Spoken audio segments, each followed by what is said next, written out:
Okay, welcome to this Professor Latinx video cast, and I have Cristina Herrera and Trevor Boffone, or do we Yeah, say? Boffone. Thanks Yeah. for having us.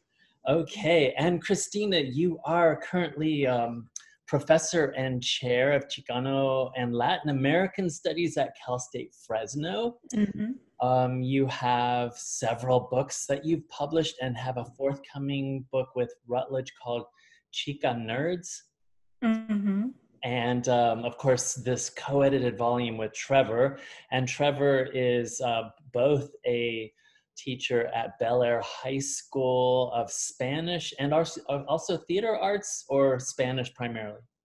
I do Spanish, but I do professional theater stuff.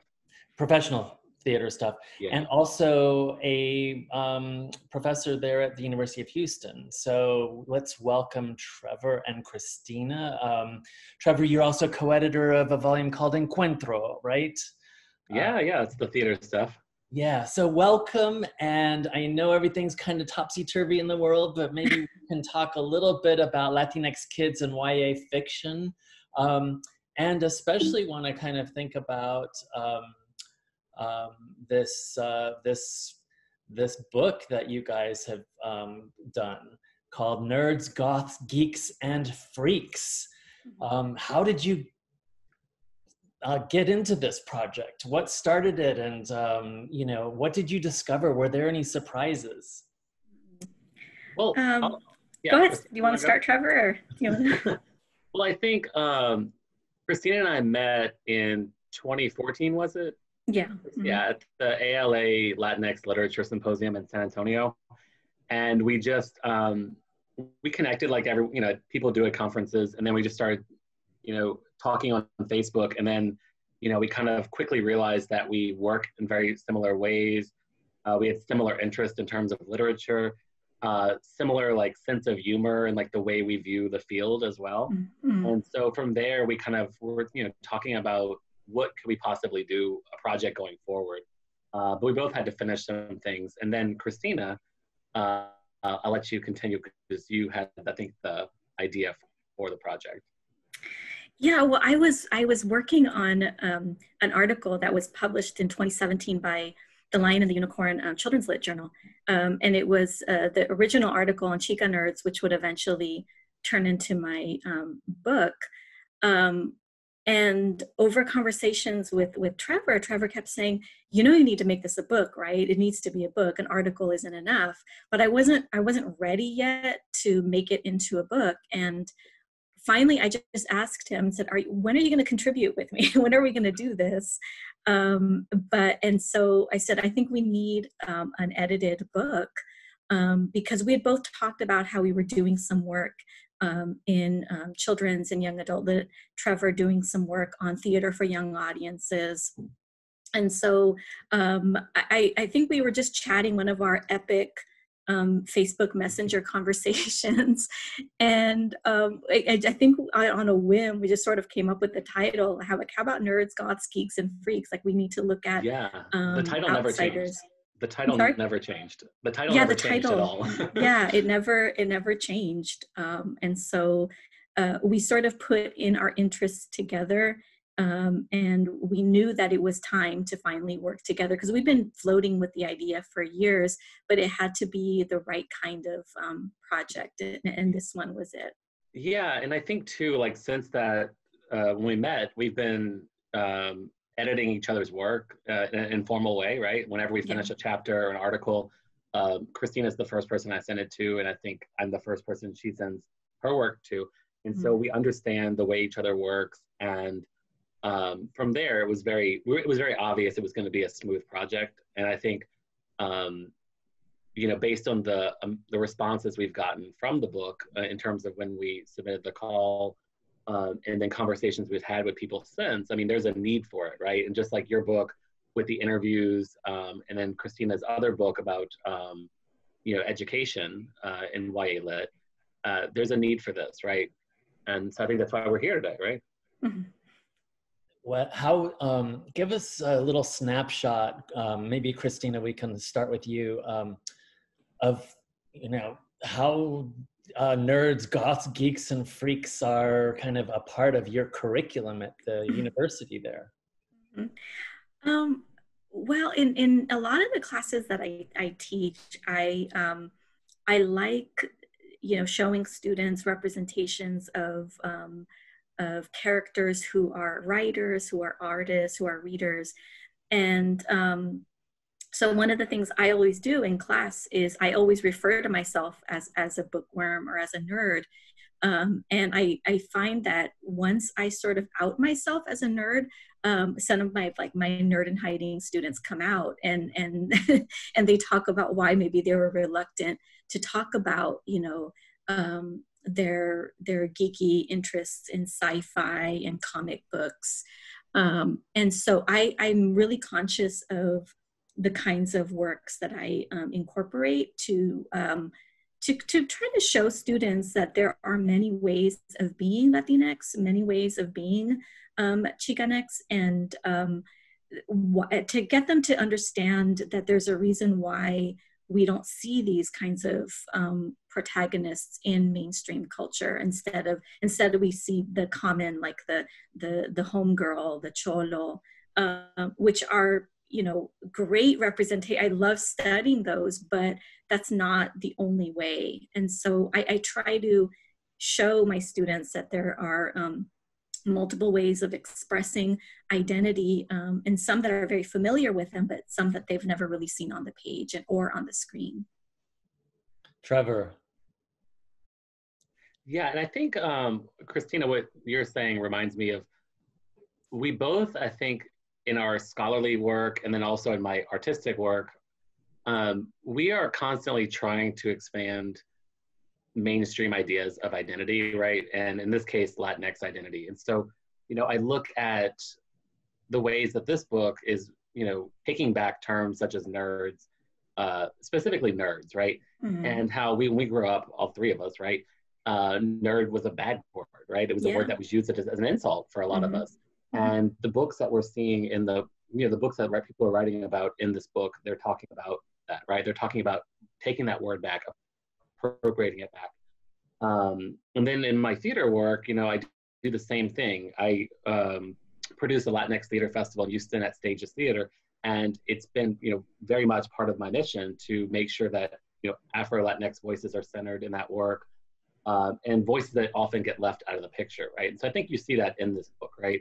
There are, we talk about, people write about Shadow Shaper and Labyrinth Lost and Afro-Latinx outsiders, right? We have queer, Afro-Latinx characters in these stories, right?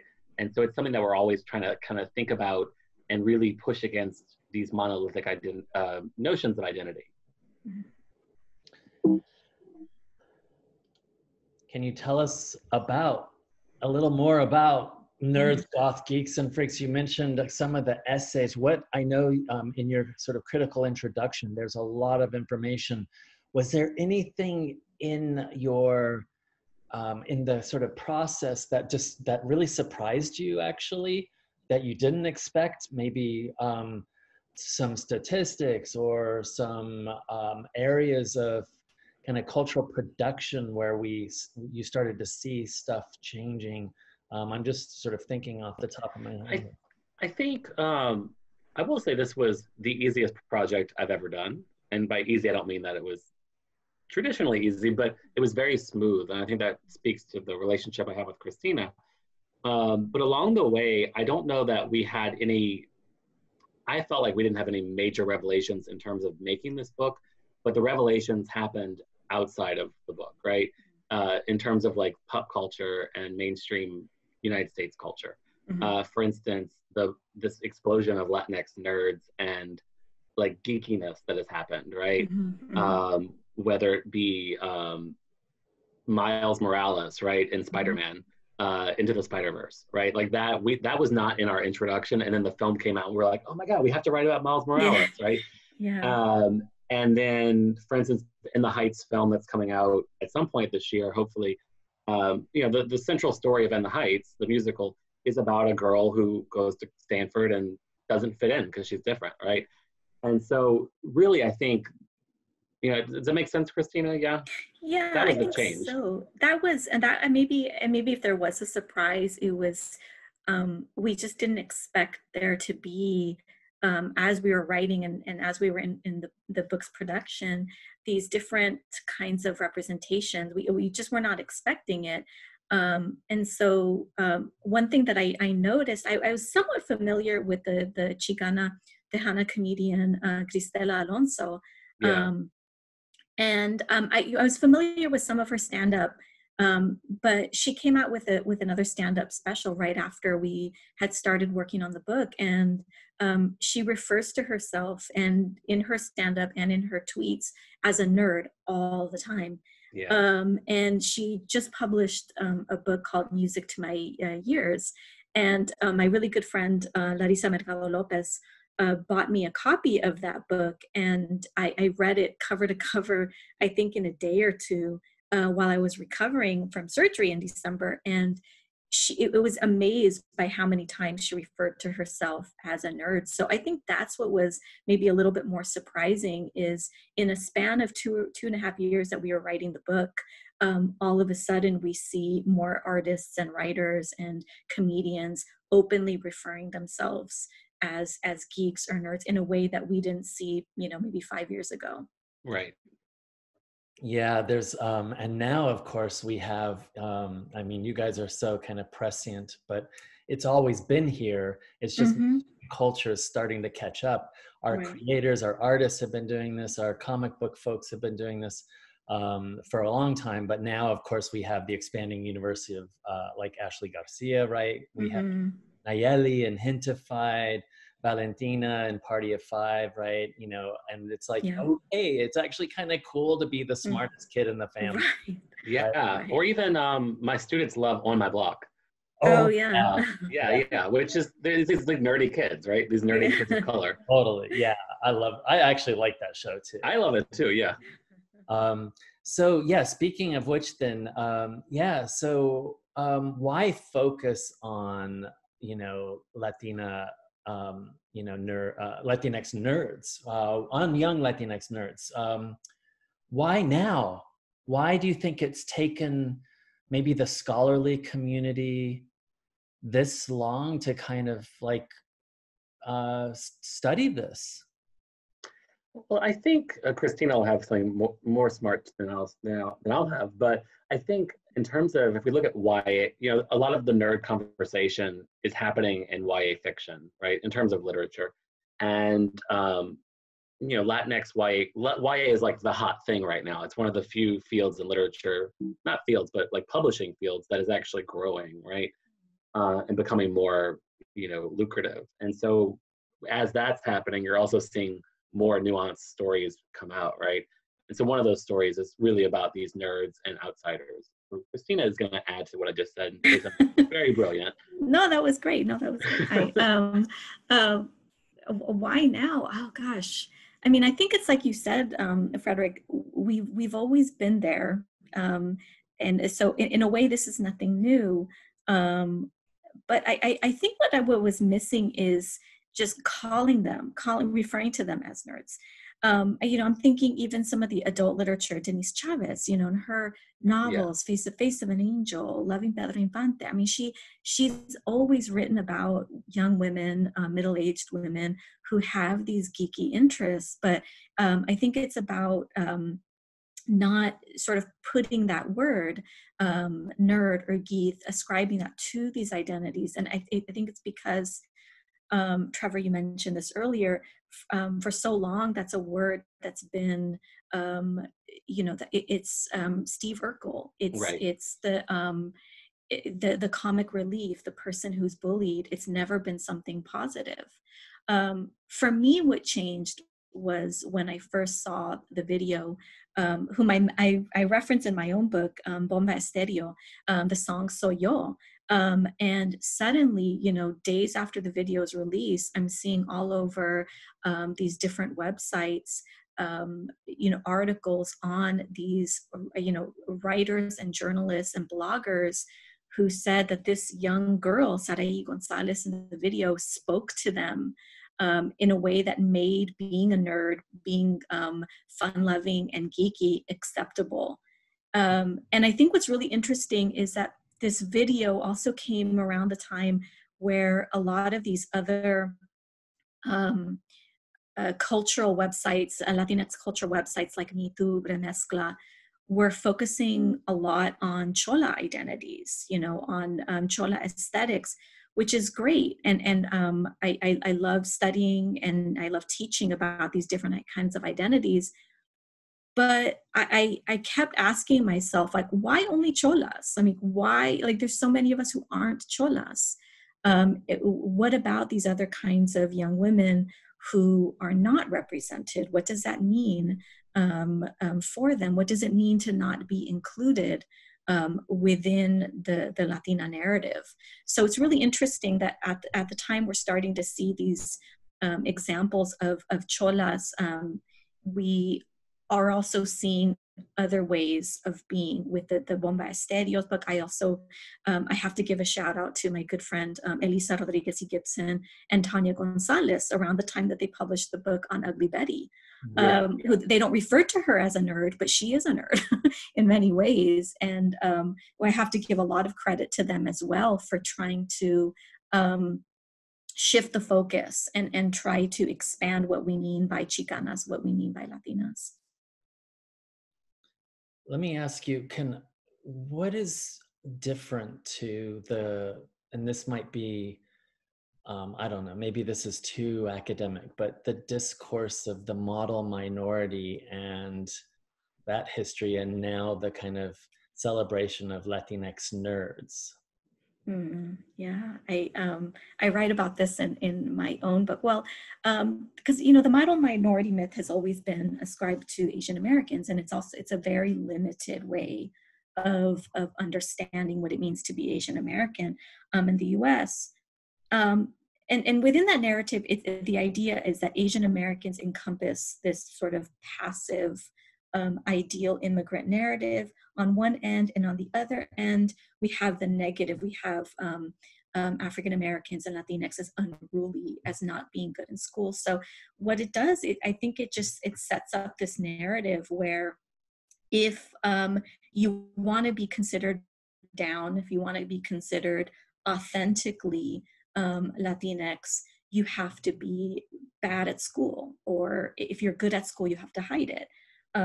And that was certainly the case with me growing up, and a lot of my very smart academic Latina friends right now who remember being called white or remember being called coconuts when they were in high school because they were in GATE classes, because they were in AP classes. And so it's, I think this celebration of nerdiness is a way of challenging this idea that somehow being a nerd makes you the model. It doesn't mean that you're complacent. It doesn't mean that you're assimilated. Those are some of the ideas I'm kind of grappling with. No, and I mean, I see that with the high school students I work with.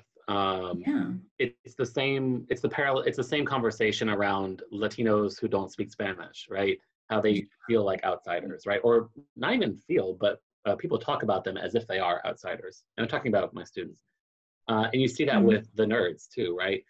With the students that are more academically inclined, or the students that are not interested in, you know, the stereotype, right? And there's still a place for students who are, or young people who want to be the stereotype. That's fine too. But I think it's an interesting conversation because it's kind of, it's becoming more normal, right? This like embracing of academic life, but it's also still drawing up, or I'm trying to figure out what I'm trying to say, but I think you get it. I think, yeah. But I think to some extent nerd is still considered an insult. You don't want to be a nerd. And so it's still really difficult. And even though we're seeing a lot of like pop culture references to nerds, and in the fashion industry, you know, oversized glasses and cardigans and these kinds of clothing items that we associate with nerds. I think what needs to be said is that on the everyday schoolyard, it's still really, really painful Yeah. to be, to be that nerd, especially if you're a student of color. Yeah, and I will say too, in most of these examples, right, the books in our book, and also like the examples on the screen right now, they're not using the word nerd, Right. Like Miles Morales, Spider-Man, they don't outright say, he's never says he's a nerd, right? I mean, it's obvious, it's part of his identity, but it's not said. And I think what's not said lacks power sometimes, And I think by us naming it, it actually solidifies the identity in a way that didn't necessarily happen before. Right, in that positive, naming it in that positive way. Yes, right? yes. Yeah, absolutely. So, I mean, this is crazy, but we all have this experience, right? Going to a library or just seeing what kids are reading and stuff. But right, so 6% of kids in YA Lit is written by Latinxes, and yet, and that's still tiny, right? But really, you go to libraries and classrooms, and we're not there. I imagine you guys have some ideas of about this. Well, I think what's been interesting in looking at high school stuff is there are several books. There's almost like the next generation of Mango Street, right? Like Gabby, A Girl in Pieces, and I'm Not Your Perfect Mexican Daughter are these like 2000s version of House on Mango Street. And notice I'm not giving another example because that is the example, or like Bless Me Ultima, which isn't really YA, but it's more diversity, more diverse books are coming out, but it's still replicating the same models, that we've seen before. Like there isn't enough space for some reason for, more than a handful of these books to exist in a classroom, right? Which is strange. Yeah. And I think, what's so frustrating is that, these have ongoing consequences. So by the time students get to my, college classrooms, for most of my students, when they come to my class, it's the very first time that they've seen a book written, or a poem for that matter, written by a Chicano or Latino writer. And so it's challenging for me as a university professor because I have to undo years and years of the schooling where students think that there's no such thing as Chicanx, Latinx literature. And these are mostly Latinx students. The majority of my students are first generation. I serve a lot of undocumented students. And they come to my classes thinking that they are not part of this history, that they are not part of a community of writers. And so what I would say is that I do enjoy teaching some of this material. I show my students some of the latest statistics, the Lee and Low diversity baseline survey that they just came out with. I think it's really fascinating to teach my students because it forces them to ask questions about the K through 12 system and what is or what is not assigned, and what that means for them as students of color. And I see that too. I teach, so at the University of Houston, I teach LGBT studies, and the same conversation happens regarding, like queer history, right? And there's this idea, and I think it happens with anyone that's not white or, straight white, is that you're somehow supposed to know your entire like culture's history and the history of your identity markers without ever being talked about in school, right? So I have, queer college students who've never heard of Stonewall, right? They don't know anything about it, right? They just know like it's something. They know what they should know, but they don't actually know anything about it. And so you see the same thing with, Latinx students who have no concept of the history of the community, right? And it's not their fault. It's the fault of the white supremacist system that school is, right? I was working at the high school I work at. We have a Latin dance group. They're amazing, and they're one of the only ones in the region, like in the Houston area. And so I was working with these kids. I said, "What is one of your goals?" And they said, "Well, we want other high schools to have a similar program. We want to train them and get them to have their own programs."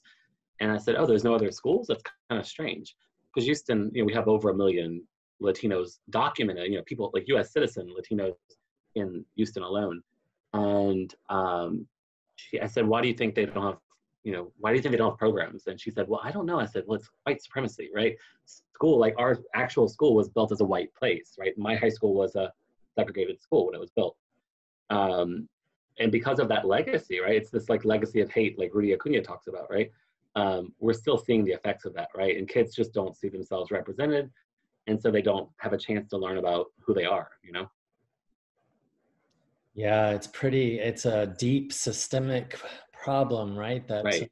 We keep working in our own ways to fight against and to open spaces for. But gosh, yeah, it's, we need Latinx editors, we need Latinx teachers, right? I mean, teachers, you need them in front of the kids.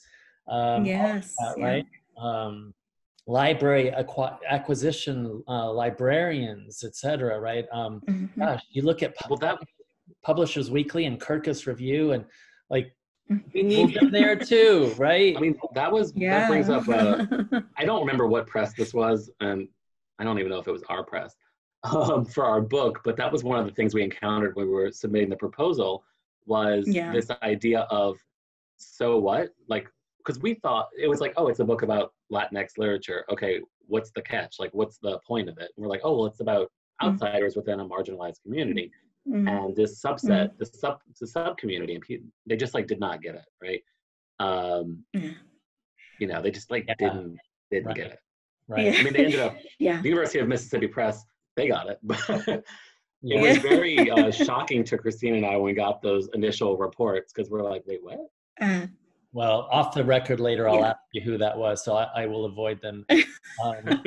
How would you respond to Latinx literary scholarship and teaching is so adult-centric?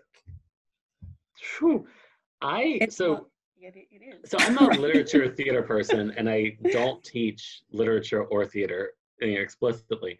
And so I always what I love about YA theater and YA literature, fiction, or even poetry, is that it's accessible to my students who are not literature majors, who are not theater majors. So that's one of the reasons I always include it, and my students appreciate that, right? And I can assign, a novel like Aristotle and Dante Discover the Secrets of the Universe, which I teach frequently, and they can actually read the whole thing, and they do read the whole thing, or they tell me they do. Whereas if I were to try to, use an adult-centric novel that's the same content, they're not going to read it, or they're not going to have time because they work full-time, So that's one of the reasons I like it and I use it. Yeah, and I mean, I think scholars need to be aware that so much of what is YA literature can be used to teach, these sort of core components in Chicana Latinx studies classes. In the fall, I taught a Chicana feminism class, and I included I'm Not Your Perfect Mexican Daughter.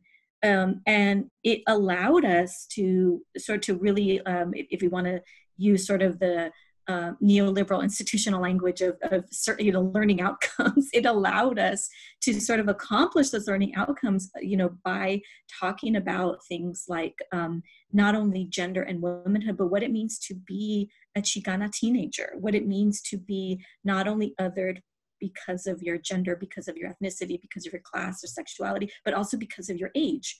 And so I think what was so successful about teaching that class is it allowed my students, predominantly Chicana, to have this really, really deep conversations about how they were really marginalized in their families, not just because of gender, not just because of sexuality, but because they were young, and because they're young, they're considered not having a mind for themselves or being less valued. You need to listen to adults. Only adults can speak for you, and you can't possibly have your own perspective. So I think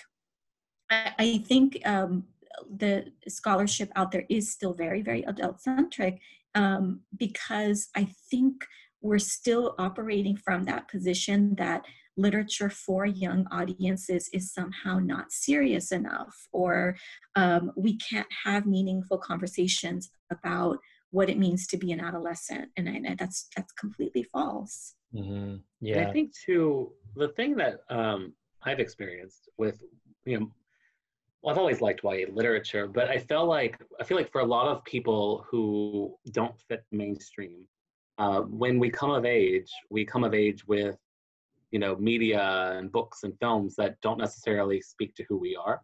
Mm-hmm. And so I think for a lot of our students, our college students, YA Lit is a chance for them to kind of have that coming of age experience again, or understand their own coming of age, right?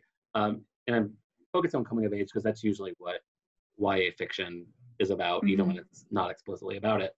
And so for me, that can be a quite powerful thing to help students understand who they are, where they've been, and where they can possibly be going. And I'll say one quick tidbit. I think it's amusing is whenever we share like our reader reports when we submit to journals and stuff, Cristina and I, and it's still in 2020, almost always the response is like that they're excited that there's content that's Latinx focused. The work still has to be, rigorous, but they're like, oh my God, we got, an article submitted about a Latinx book. We have to, work with this person, it's super strange. It's 2020, it's still happening. Yeah, it's strange and disturbing. And of course, I'm happy for you both that so much glee and happiness around your work. Where is the heartbeat in Latinx kids and YA Lit today? Where you can maybe genre or is it just everywhere? I don't know. Yeah. I think I think it's everywhere. I'm really, really drawn to some of the YA, the novels in verse. Elizabeth Acevedo is absolutely beautiful, and Guadalupe Garcia McCall, Margarita Engel. So for me, I think that's what is so pleasurable about Latinx YA. It is, and children's lit. It's the genre pushing texts that really that do sort of hark back to some of the more experimental texts of adult literature. I'm also Elizabeth Acevedo's recent novel With the Fire Set on High, completely different from The Poet X. This is about a teen mother who is a nerd, if you will. I mean, she wants to be a professional chef. So she has these other kinds of interests, these interests that are not considered to be valid.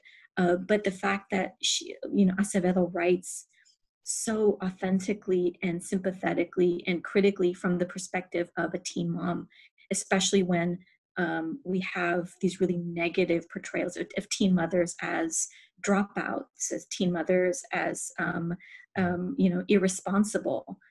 So I'm really, really digging Elizabeth Acevedo lately. Yeah, and I don't know if this is quite where the heartbeat is, but we know that YA literature is one of the fastest, not fastest, but most successful genres of literature at the moment in terms of making money. And so because of that, I think there is a moment right now that's happening where there are more Latinx YA and kids lit books being published, right? And I mean, Frederick, your interview book speaks to that, right? Like 20 years ago, you might not be able to have written that book, right? With that many people. I was just looking at the table of contents like 2 days ago. I'm like, oh my God, there's so many people in here and I don't even know about all of them, right? And so I think maybe that's not where the heartbeat is, but I think it shows there is a heartbeat and that it's moving forward. And I think also something exciting about, YA Latinx Lit is you're finding stories about identities that are not necessarily seen in adult-centered lit, right? There seems to be more Afro-Latinx stories. There seems to be more nuance happening in a very interesting way to me. Yeah. Ben Sines even tells us Yeah, in that book, he's like, I'm going YA because I get, and it's not the money, Yeah. the fact that he's got a ton of readers, like, right? He's Right. working this whole time in the adult kind of space and building Yeah. and kind of struggling with getting his Yeah. readers, and then he publishes, right, his YA, and boom, Oh, he should be massive. And I think too, I mean, Yeah. this is, Yeah. And yeah. Well, especially now, I feel like we have, technology has given us so much time, but it's also taken up so much time. And I think for me, I love to read YA because I feel like I can actually get through a book. Whereas if I pick up a 500-page, 400-page adult-centered novel, it feels, laborious, like, oh God, how am I going to do this? Or I feel like I'm in grad school again, right? Whereas I can pick up a 300-page YA book and I can get through 100 pages in a sitting. And I'm like, oh my God, I'm reading. It's happening. Yeah. So I like that. Yeah. And I think it's something to be said. I think it's something to be said that the yearly, they sort of beat the benchmark journal, Children's Literature. It's only published once a year. For their 2019 issue, the cover of the journal is from the Poet X.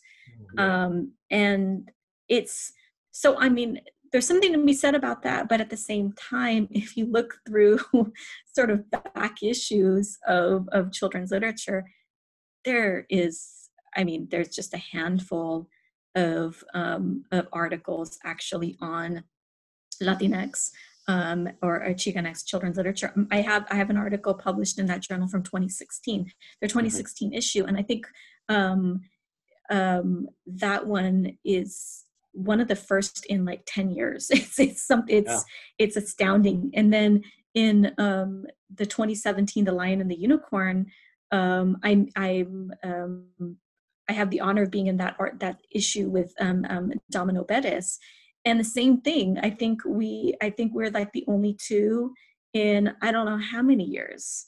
So it's interesting, that children's literature would use the Poet X, but weren't as a cover, but the representation in that journal, it's just not there yet. Yeah, right.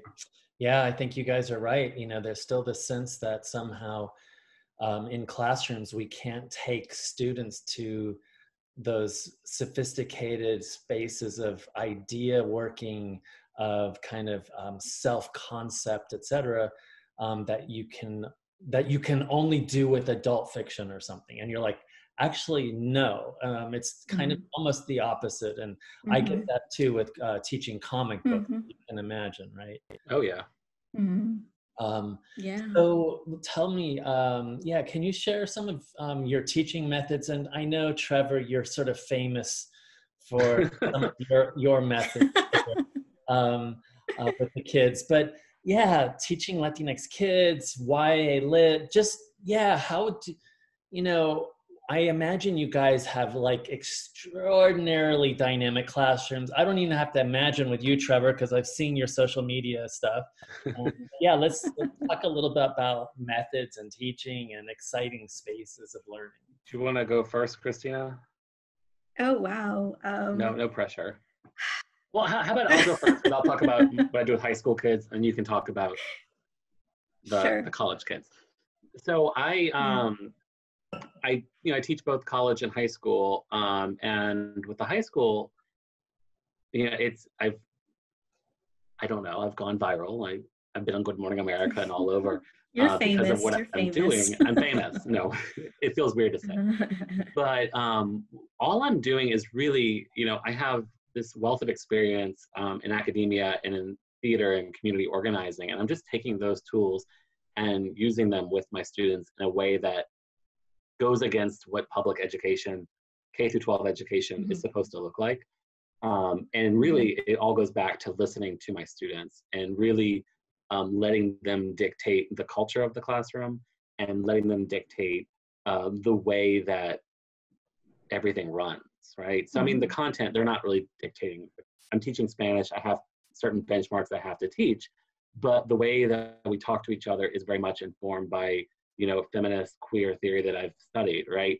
I try to use a non-hierarchical model in my room. Even in my college classes, it's never, it's very much, I enter the space as an equal with everyone. And I do this with high school students who are 14, and they're like, what is happening? Why is he talking to us like this? Why are, but it goes against what they've learned, or what the way they've learned to learn, right? And because of that, I've been able to do the things like the Instagram stuff, right? Where I dance with my students. And really, like, what people don't realize is that they're the artistic directors, they're the choreographers, they're the people doing the technology, they're the ones deciding what we're doing. I rarely ever will say like, hey, I want to make a video doing this, and they will come to me. It's really them dictating the content. And I do that a bit in my college classes as well, where any sort of project, I never say like, hey, you're gonna write this, or you're gonna do that. It's very much, here's a general idea, and you can take it in whatever direction you want. So I used to, my first, when I first started teaching college, I would use, I did like midterms and like final papers. And then I realized that's not fun to grade, nor is it fun for them. And so I do Cornell box projects, which are these, it's basically an art installation that they do for their final projects. And they choose from a huge list of options, and they create this like presentation art installation thing that, originally they thought this is like show and tell, or it's not, it's easier. And then they all, every semester they tell me that it's not easier. They take more time on it. They have more investment in what they're doing, and they learn more, and they also enjoy it more. And then I do, and a lot of people do this, but like intersectionality papers, but I say paper very loosely because I've had students, submit artwork, videos, they write songs, they do performance art. I let them do whatever they want to do, as long as they're like doing something analytical and that's engaging with the concepts of the class. But I'm very much like, whatever you want to do, let's figure it out. There's more than academia than, writing and taking tests. And the other thing I do is I let them use whatever language they use that I know. So like, if they want to write in Spanish for college. Yeah. And this semester I'm doing something a little different. I'm teaching a new class. I'm teaching a new class, Latinx Media. And one of their assignments is to create a picture book. And this is based on a class day where I read to them Dreamers. I read, and I'm used to reading poetry aloud to my students all the time, but I never just, stood there and read an entire book to them, let alone a picture book. And my students were amazed. I had one student, she broke my heart because she said it was the first time that anybody had ever read a book to her. And I had students who started crying and were talking about what it meant to them to see visually brown characters on the page. And so I did this assignment. It's based on what we discussed in relation to Chicano picture books, but also in connection to some of our study of the Indocuqueer artist, Julio Salgado. And comic books. So I assigned America Chavez, I assigned, Dreamers, and then Julio Salgado's work. So sort of mixing those visual pieces together to have students create their own picture books based on any topic of their choice. And so now, because we've gone online, it'll be interesting how that all takes shape. I imagine a lot of my students are going to be talking about sheltering in place in their picture books. So I've done that. So I think one of my methods, I would say, is that I incorporate children's and YA literature even in classes that you wouldn't think to assign. So like the Latinx Media class, for example. But the other thing that I do fairly often is it's a really simple exercise. It's a Google Images exercise. And we begin by searching the words Latino, Latina, Chicano, Chicana, and discussing what the images mean and why we have a tendency to see either Sofia Vergara or cholos. Why are those sort of the only kinds of images that we see? So we start the conversation with talking about representation. What does representation mean? But then we also, begin with a conversation on, tell me about some of the books you read in K through 12. And I'm expecting the same thing. Hemingway, Shakespeare, so I think it's I wouldn't know that it's a set method per se, but these are things that I tend to do semester after semester. We do the Google Images exercise. We frame a discussion around K through 12 and who they study. When I teach Yaqui Delgado Wants to Kick Your Ass, well, we discuss that by having students look at statistics on bullying, statistics on students who are pushed out. And this is interesting because I have a lot of students who are Chicano studies majors, but also criminology majors. So I think it's a really interesting kind of dynamic. You can really tailor a lot of the books, like something like Yaqui Delgado, to think about the school to prison pipeline, or having students discuss their experiences and having armed police officers at their schools. The 3 strikes and you're out. The disciplinary tactics about bullying. And then I have students share interesting stories about their own experiences, either being bullies or being the bullied. And last semester I had 2 students. One was a victim of bullying, and I had the other student who was a bully. And reading that class, that text together was a really amazing experience. Yeah, I remember you told me or a group of us about how when you taught that book, it made the students realize that they had been complicit in bullying, right? By recording it on their phones, which is what happens in high school. And I talk to my students about this all the time. Is a fight breaks out and then everyone pulls out their phone. Yeah. And it's like, wait, you're allowing it to happen. You're encouraging it to happen. And then there's this like bullying porn that happens on social media. Yeah. And Yaqui Delgado is, is one of my favorite books to teach. And my students have such visceral reactions to it. It's not surprisingly for their final paper, I would say like the majority of students want to write about that because the whole scene when Pity is jumped and it's recorded on YouTube, it is such a 21st century phenomenon, and I think a lot are drawn to it because they know it's a work of fiction, but they know that fiction is more real than fact.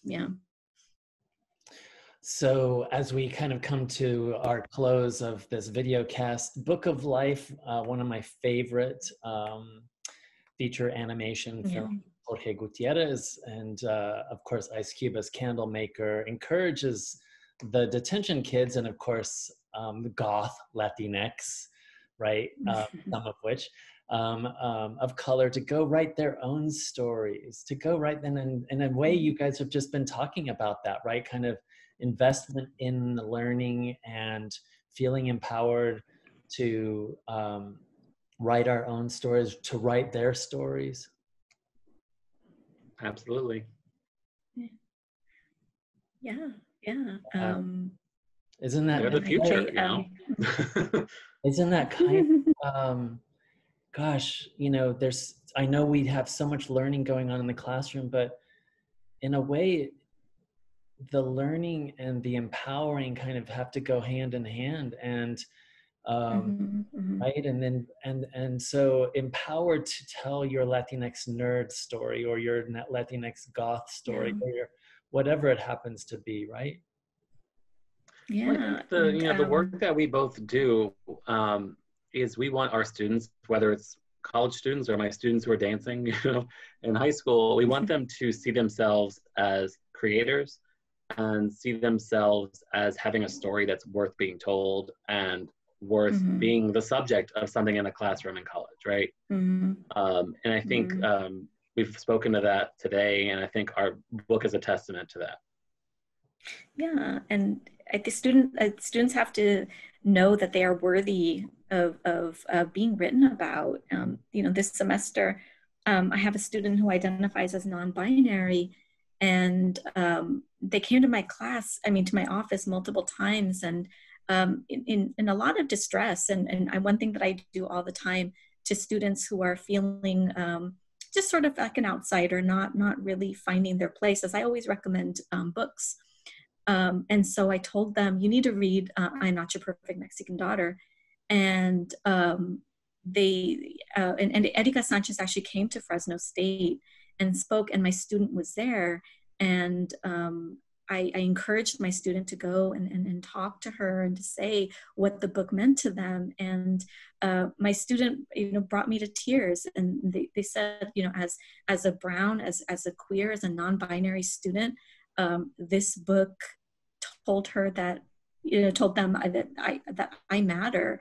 And it was something that my student had never known before, never known that their life was worth celebrating. And it's I think that's what's really important. I think of my non-binary student. I think of my other queer students whose stories have never been told. So just maybe final couple of words to teachers and scholars, Latinx teachers, teachers and scholars in general, in terms of Latinx kids and YA Lit. I know you've shared so much here right now, but any kind of final words of wisdom?